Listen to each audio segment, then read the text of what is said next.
നമസ്കാരമുണ്ട്. നമ്മുടെ മലപ്പുറത്തുകാരെന്ന രീതിയിൽ ഞാൻ അഭിമാനിക്കുന്നതിൽ പലപ്പോഴും ഞാനൊക്കെ വീഡിയോ ചെയ്തിട്ടുണ്ട്. എന്നാൽ ആ ഒരു അഭിമാനത്തിൽ ഒരു ചെറിയ കോട്ടം തട്ടിയിട്ടുണ്ടെന്ന് കൃത്യമായിട്ട് പറയട്ടെ. ഇതിങ്ങനെയൊക്കെ തന്നെയാണെങ്കിൽ സംഗതി ഇതാണ്.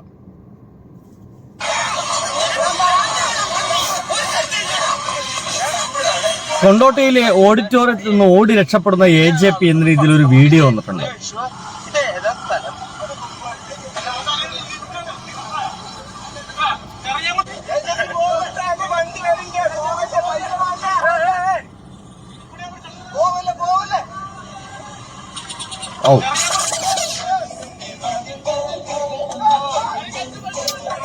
എന്താണിപ്പോ പയ്യനെ ചെയ്തുവല്ലേ കൊടുത്തില്ല.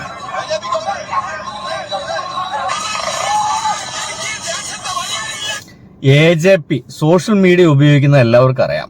അലിൻ ജോസ് പെരേര എന്നാണ് മുഴുവൻ പേര്. അവന് സ്വയം വിളിക്കുന്നതാണ് AJP എന്ന് അവന് പറയാറുള്ളൂ. സോഷ്യൽ മീഡിയ ഉപയോഗിക്കുന്ന ആളുകൾക്കൊക്കെ ഇവനെ തോന്നുക എന്തോ ഒരു സംതിങ് പ്രശ്നമുണ്ടാവും ഒരു പാവം പയ്യന്. മാനസികമായിട്ടോ അല്ലെങ്കിൽ ഓട്ടിസത്തിന്റെ എന്തിനും എന്താ പറയാ സംഗതിയാണോ കാണിച്ചുകൊണ്ടിരിക്കുന്നത്, അല്ലെങ്കിൽ വിവരക്കേടിന്റെ, അല്ലെങ്കിൽ പരിപൂർണമായിട്ട് അഭിനയത്തിന്റെ എന്തെങ്കിലും ചില ഭാഗങ്ങളാണോ ഇതൊന്നും വലിയ പിടുത്തമല്ല. ഈ അടുത്ത കാലത്ത് സിനിമ റിവ്യൂ പറയാൻ വേണ്ടി വരികയും ഈ പാട്ട് പാടി ഒരു പ്രത്യേക രീതിയിൽ ഒരു കാല് മാത്രം ഇങ്ങനെ ഫ്രണ്ടിലേക്ക് എടുത്തു വെച്ചിട്ട് ഒരു പ്രത്യേക രീതിയിൽ ഡാൻസ് കളിച്ചിട്ട് അവൻ റിവ്യൂ പറയുകയും വളരെ പെട്ടെന്ന് സോഷ്യൽ മീഡിയയിലെ ഈ ക്യാമറാമാൻസും ഈ പുതിയ ചാനലുകളെല്ലാം കൂടി ഇവരെ അങ്ങോട്ട് ഗംഭീരമായിട്ട് വൈറലാക്കി. രണ്ടുപേരാണ് വൈറലായത്. ഇങ്ങനെ ഒരാളുടെ പേര് നമ്മുടെ ആറാട്ടാണ് എന്നാണ്. അത് മോഹൻലാലിന്റെ സിനിമയ്ക്ക് ആറാടുകയാണ് എന്ന് പറഞ്ഞതിന്റെ ഭാഗമായിട്ട് അദ്ദേഹം അങ്ങോട്ട് വൈറലായതാണ്. ഇദ്ദേഹം ഡാൻസ് കളിച്ചും വൈറലായി. ഇപ്പോൾ ആറാട്ടണ്ണൻ വലിയ പ്രസക്തി ഒന്നും സോഷ്യൽ മീഡിയയിലില്ല. എന്നാൽ AJPക്ക് ഭയങ്കര പ്രസക്തിയാണ്. സത്യം പറഞ്ഞു കഴിഞ്ഞാൽ ഇദ്ദേഹത്തിന്റെ ചില പ്രോഗ്രാമും കാണുമ്പോൾ നമുക്ക് സങ്കടം തോന്നിപ്പോകും. പരിപാടികൾക്ക് ചിലപ്പോൾ കല്യാണ പരിപാടികൾക്ക്, മിന്നുകെട്ട് പരിപാടികൾക്ക്, ചോറൂണ് പരിപാടികൾക്ക് ഒക്കെ ആഘോഷത്തെന്ന് കൊഴുപ്പിക്കാൻ വേണ്ടിയിട്ട് ഈ AJP എന്ന് പറയുന്ന ഈ മനുഷ്യനെ വിളിച്ചുകൊണ്ടുവരും. നിഷ്കളങ്കനാണ്, പക്ക നിഷ്കളങ്കനാണ്. താൻ ഈ പരിപാടികൾക്കെല്ലാം പോകുമ്പോൾ തന്റെ ചുറ്റും നിന്നിട്ട് ആളുകൾ തന്നെ അപമാനിക്കുകയാണ്, തന്നെ കളിപ്പിക്കുകയാണ്, കളിപ്പിച്ച് ചിരിക്കുകയാണ്. ആ ചിരിയൊന്നും തന്നെ കണ്ടിട്ടുള്ളതല്ല എന്ന് അവൻ അറിയില്ല. എന്നാൽ അവന് വിചാരിക്കുന്നത് തന്റെ ചുറ്റും കൂടി ആളുകൾ ചിരിക്കുന്നത് തന്നെ കണ്ട സന്തോഷം കൊണ്ടാണ്. ആളുകൾ കൈകൊണ്ട് കാണിക്കുന്നത് ഞാൻ അത്ര പ്രസിദ്ധി ആർജിച്ചുകൊണ്ടാണ്. തന്നെ ഈ പരിപാടി വിളിക്കുന്നത് ഞാൻ വലിയൊരു താരമായതിന്റെ ഭാഗമായിട്ടാണ് എന്നൊക്കെയാണ് ഈ AJP വിചാരിക്കുന്നത്. ഇനി ഇങ്ങനെ പരിപാടികൾക്ക് പോകുമ്പോൾ മിനിമം 19,000 രൂപയോളം ഇവൻ വാങ്ങിക്കുന്നുണ്ടെന്നാണ് കേൾക്കുന്നത്. വലിയ പൈസ ഒക്കെ ഇവൻ വാങ്ങിച്ച ഒരു സെലിബ്രിറ്റി, താനൊരു വലിയ സെലിബ്രിറ്റിയാണ് എന്നാണ് ഇവന്റെ വിചാരം. അങ്ങനെ സെലിബ്രിറ്റിയായി ഇവന് സിനിമാ നടിമാരൊക്കെ വിവാഹം കഴിക്കാൻ വരും എന്നൊക്കെ കരുതുന്ന ഒരു പക്കാ നിഷ്കളങ്കനായിട്ടുള്ള ഒരു മനുഷ്യനായിട്ടാണ് എനിക്ക് പലപ്പോഴും AJP എന്ന് പറയുന്ന മനുഷ്യൻ തോന്നിയിട്ടുള്ളത്. ഇത് സംഭവിച്ചത് കൊണ്ടോട്ടിയിലാണ്. അങ്ങനെയാണ് ഇപ്പൊ ഇതിൽ എഴുതി വെച്ചിരിക്കുന്നത്. കൊണ്ടോട്ടിയിലെ ഒരു ഓഡിറ്റോറിയത്തിലേക്ക് വിവാഹ സൽക്കാരത്തിന് വേണ്ടിയിട്ട് AJP വരുന്നു. നമുക്ക് ആ ഷർട്ട് പറയാം. ഷർട്ടിന്റെ മേലൊരു കോട്ടൊക്കെ ഇട്ടിട്ടാണ് ഇവൻ വരുന്നത്. ഒരു പ്രത്യേക ഒരു തടിച്ചൊരു ശരീരമാണ് ഇവനുള്ളത്. അവരെ ശരീരം പോലും ആളുകൾ ഒരു കളിപ്പിക്കാനുള്ള ഒരു ആയുധമായിട്ടാണ് എടുക്കുന്നത്. ഒരു വലിയ വയറൊക്കെ ഈ ഒരു പാവ മനുഷ്യനുണ്ട്. സ്വാഭാവികമായിട്ടുള്ള ഒരു മനുഷ്യന്റെ പ്രകൃതിയൊക്കെ തന്നെയാണ് ഇത്.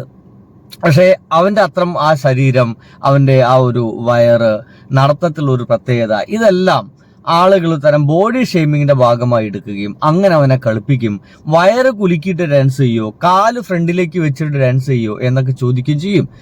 ഇവരാണെങ്കിൽ ഈ ചോദ്യങ്ങളെല്ലാം തന്നെ അപമാനിക്കുകയാണെന്ന് അറിയാതെ അവർ പറയുന്നത് മുഴുവൻ ചെയ്തു കൊടുക്കുന്നതാണ്. അങ്ങനെ ചെയ്തു കൊടുത്തിട്ട് അവസാനം കിട്ടിയ ഒരു സംഭവമാണത്. ഇനി ഇതിൽ അവസാനിക്കുന്നില്ല. ഒരു പ്രോഗ്രാം കൂടി ഞാൻ ഇവനെ കാണുണ്ടായി. അത് എവിടെയൊരു സ്റ്റേജ് പ്രോഗ്രാമിൽ ഈ അലിൻ ജോസ് പെരേര എന്ന് പറയുന്ന ഒരു മനുഷ്യനെ ഇറക്കി വിടുന്നതാണ്. നോക്കാം.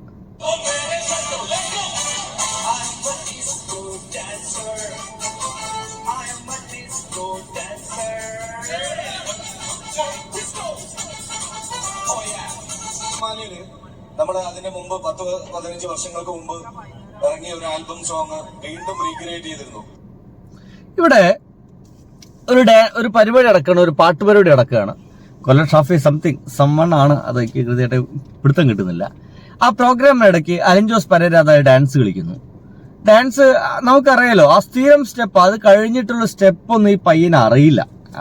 സ്റ്റെപ്പ് എന്ന് വെച്ച് കഴിഞ്ഞാൽ അവന്റെ കാലുകൊണ്ട് അവന് ചെയ്യാൻ കഴിയുന്നുള്ളൂ. അതിനപ്പുറത്തേക്കൊന്നും ഒരു പുതിയ സ്റ്റെപ്പ് പോലും ഒന്ന് കൈയൊന്നും ഇങ്ങനെ മേലേക്ക് ഉയർത്താൻ പോലും പഠിപ്പിച്ചു കൊടുത്തു കഴിഞ്ഞാൽ അതടക്കം പഠിച്ചെടുക്കാനുള്ള ഒരു കഴിവൊന്നും ഇല്ലാത്തൊരു പാവം പയ്യനാണ്. പക്ഷേ അവൻ ആ സ്റ്റേജിൽ നിന്ന് അപമാനിച്ച് ഇറക്കി വിടുന്ന പരിപാടി ഉണ്ട്. ആദ്യത്തേത് ഞാൻ മലപ്പുറംകാരൻ എന്നൊക്കെ പറയാൻ കാരണം മലപ്പുറം കൊണ്ടോട്ടിയിലാണ് അത് സംഭവിച്ചത്. അങ്ങനെയാണെങ്കിൽ അങ്ങനെ അപമാനിച്ച് അവന് വിട്ടിട്ടുണ്ടെങ്കിൽ വളരെ മോശമായി പോയി. കാരണം ക്ഷണിച്ചിട്ടാണ് അവൻ വന്നത്. അവന്റെ ഇഷ്ടത്തിന് കയറി വന്നോന്നല്ല. അവന്റെ നാട് എങ്ങണ്ട് ആ തെക്ക് ഭാഗത്താണ്. അവിടുന്ന് ഈ വടക്ക് ഭാഗത്തേക്ക് വന്നിട്ട് കൊണ്ടോട്ടിയിലേക്ക് എത്തി അവിടെ ഒരു കല്യാണപ്പെരയിലേക്ക് എത്തണമെങ്കിൽ അവന് മൂച്ചപ്രാന്തൊന്നുമില്ല. അത്രയും കിലോമീറ്റർ ഒക്കെ സഞ്ചരിച്ചു വന്നാൽ കല്യാണപ്പെരയിൽ പോയിട്ട് അപമാനിതനായി തിരിച്ചു പോകാൻ അവന് പ്രാന്തൊന്നുമില്ല. എന്തായാലും അവൻ ക്ഷണിച്ചിട്ടാണ് അവൻ കൊണ്ടുവന്നത് എങ്കിൽ, തീർച്ചയായിട്ടും അവൻ ആ രീതിയിൽ തന്നെ പരിഗണിക്കണം. അവനെ സ്നേഹിക്കണം. അവന് വേണ്ട സൗകര്യങ്ങൾ ഒരുക്കി കൊടുക്കേണ്ടത് ആരാണോ ക്ഷണിച്ചത് അവർ ഉത്തരവാദിത്തമാണ്. 100% അവർ ഉത്തരവാദിത്തമാണ്. ആ ഉത്തരവാദിത്തം നിറവേറ്റാതെ അവനെ അപമാനിക്കുന്ന രീതിയിലൊക്കെ ഇത്തരം പരിപാടികളൊക്കെ ചെയ്തിട്ടുണ്ടെങ്കിൽ അത് വളരെ മോശം എന്നെ പറയേണ്ടി വരുന്നു. എന്തായാലും അത് സംഭവിച്ചു കഴിഞ്ഞിരിക്കുന്നു നമ്മുടെ കേരളത്തിൽ എന്നതാണ്. മോശമായി പോയി. നിങ്ങളുടെ അഭിപ്രായം എന്തെന്നൂടെ? നിങ്ങൾക്ക് ചിലപ്പോൾ ഇദ്ദേഹത്തെ ഇഷ്ടമായിരിക്കാം, ചിലപ്പോൾ നിങ്ങൾക്ക് ഭയങ്കര ദേഷ്യമായിരിക്കും. ഞാൻ ഇവന്റെ പ്രോഗ്രാമുകളൊന്നും കാണാറില്ല. ഇവന്റെ ഡാൻസ് കളികൾ, ഇവന്റെ ഈ വഷളത്തരങ്ങള്, ഇവന്റെ ഈ കാട്ടിക്കൂട്ടലുകളൊന്നും ഞാൻ കാണാറില്ല. അതൊക്കെ ഞാൻ സ്കിപ്പ് അടിച്ചു പോകാറാണ്. പലതും ഞാൻ നോട്ട് ഇൻട്രസ്റ്റഡ് എന്നൊക്കെ അടിച്ചു കൊടുത്തിട്ട് അത്തരം വീഡിയോസ് എന്റെ ഫീൽഡിലേക്ക് വരാതിരിക്കാനുള്ള ശ്രമം നടത്താറുണ്ട്. പക്ഷെ ഇതെങ്ങനെ എന്റെ അബദ്ധവശാൽ കയ്യിൽ വിട്ടുപോയതാണ്. മോശമായി പോയി. നിങ്ങളുടെ അഭിപ്രായം ചോദിക്കണേ. ബൈ.